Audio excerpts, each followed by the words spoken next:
Okay, here we go. We're making the call. Hello, this is Grace here, and we have all the Teen Lab students here to talk to you. So welcome and thank you for speaking to us, Jitish. Hi. So we're just going to briefly show you the whole group here. Starting over here. Yay!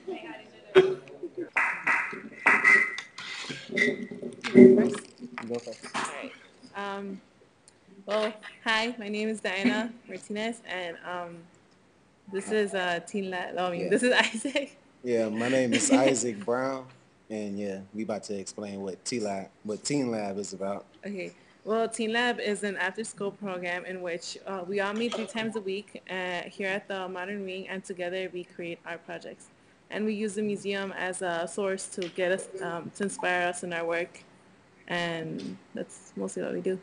Yeah, well, Diane mostly got the gist of it, but we vary every year. So sometime, I know the first time I did it, we were working on sound sculptures, and this year we're doing animation, which I personally believe is cool that we get to do animation because I love to do animation. But yeah, it's like we vary with each assignment and each year, so that's why I guess people are prone to come to Teen Lab, so it's a good program. Jinx. Fantastic. Go back and feel like I'm in Chicago at this point. So that's fantastic.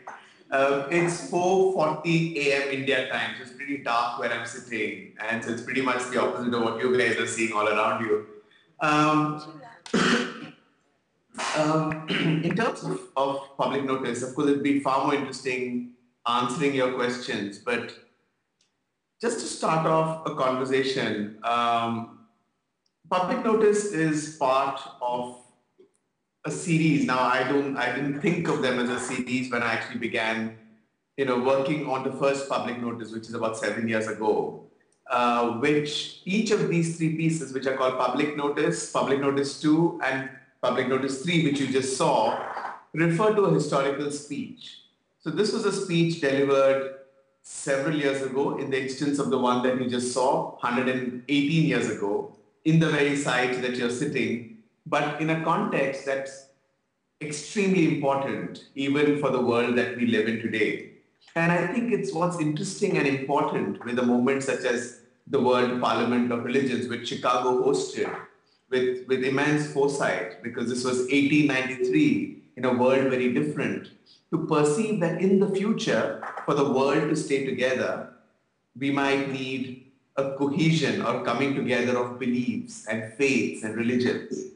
So I think that's the context that is really important. And the work that you just saw tries to link this world, the moment of this 9/11 2010, to that 9/11 1893 at the very site that you are seated and I'm seeing you. So I think in that sense, it tries to draw parallels between 2 worlds in the same site and on that same date to make us think of a dialogue between these 2 moments. What reaction did you expect from the public? I often try when I exhibit in different places or even in places that I know, such as my own hometown, for instance, to not second guess what an audience might do to an art piece. In some ways, the adventure of what audiences and viewers bring to pieces is often the beauty of the work itself, because that then gathers the meaning that everybody carries to it. So I didn't really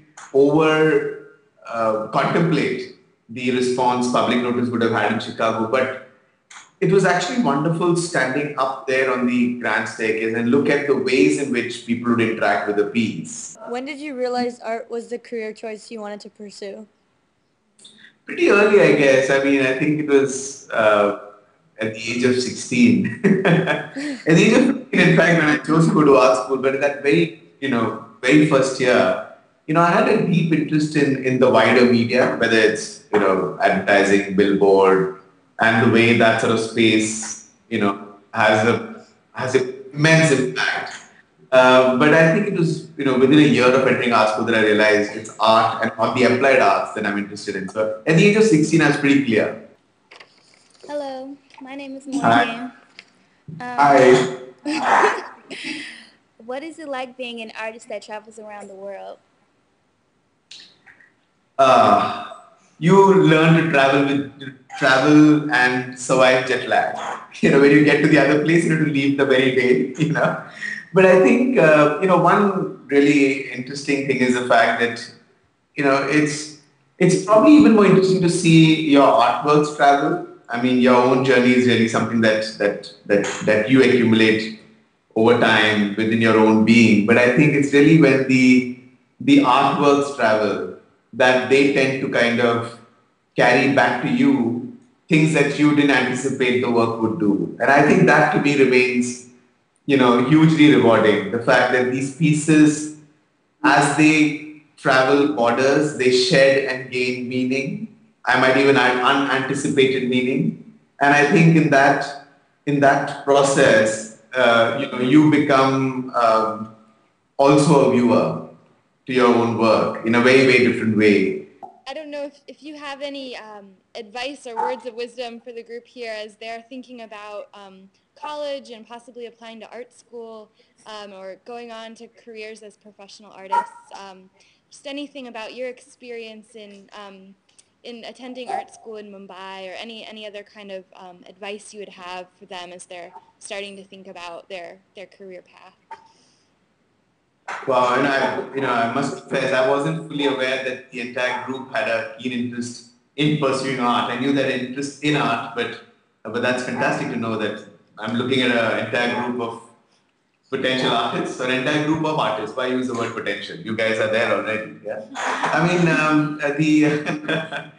the one thing is, I do value art school, but I think, the moment where you are, now, not that we're facing each other and we're having a conversation about art, but I think generally the space outside campuses are often where art really gets shaped. At least for me, that's how it was. I mean, the art school I went to was very well known, but also was going through a process of a certain kind of decline, and this happens through for art schools anywhere in the world. There's a time when things look up and things look down. So I think there was a moment when it wasn't that you enter campus and you're electrified with energy. It's the campus was dull, but outside the campus was really where I found my answers. I think I often say that the city street is my university. And I think when you're really out there, I think this the multitude of stimuli, which are essentially live stimuli that have a much greater impact on what you think and the images you conceive. The more alert you are to that, it's just a constant education, really. I think it's this magic of just being on a street or navigating through life itself is the biggest education. You can supplement that by going to an art school. You can do a part-time course by entering art school, but I think the real course is really getting through stuff, looking at life, getting it from there. Thank you so much for talking to us. Really It's appreciate it. all the best.